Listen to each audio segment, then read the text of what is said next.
આ સમાજના દીકરાના કારણે ખરેખર એક તો બિરદાવજો કે આપણે સૌ જે આખો સમાજ ભેગો થયો છે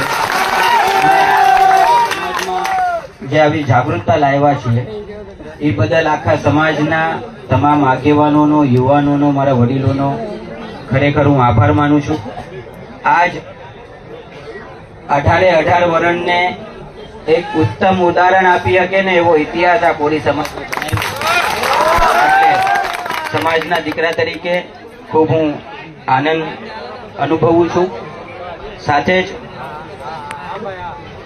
આ જે ઘટના થઈ છે અને આપણે સૌ જાણીએ છીએ આપણા વાલા નવનીતભાઈની, પુરુષોત્તમભાઈ સોલંકીએ અને સમાજના તમામ મુખ્ય આગેવાનો હંમેશા એની ચિંતા લેતા હોય છે. એટલે બધા આગેવાનો આની ચિંતાને લઈ અને આજે એમના વતી, પુરુષોત્તમભાઈ સોલંકી વતી હું એમની ખબર કાઢવા આવ્યો છું. મને એક એવી ઈચ્છા હતી કે હું દવાખાને નહીં પણ હું બગદાણા ગામ મુકામે આવીશ, જેથી આજુબાજુના તમામ આખા પંથકમાં મારા સમાજને ક્યારે પણ આવી રીતે કોઈ અસામાજિક તત્વ મારા સમાજના છોકરા ઉપર ક્યારે કોઈ હાથ ન ઉપાડે. એક સોલંકીના દીકરા તરીકેનો જે અમારો ધર્મ છે, આ સમાજે જે અમને આપ્યું છે, આ સમાજ માટે અમે અમારું માથું દઈ દઈએ તોય એની કોઈ કિંમત નથી. કારણ કે સમાજનું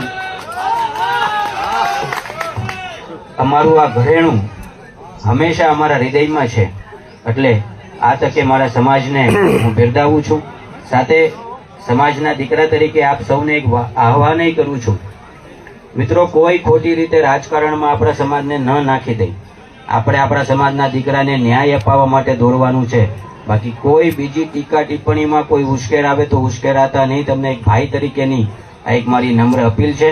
સમાજ એક સાથે ભેગો થઈ અને આપણા ભાઈને આપણે ન્યાય અપાવવાનો છે. અને મને ચોક્કસપૂર્વક મને એ બાબતે વિશ્વાસ છે કે 110% આપણે જે એ આપણે રાખ્યો છે એ ધ્યેયને આપણે 100% આખો આ સમાજ ભેગો થઈ અને એ ધ્યેય પ્રાપ્ત કરશું.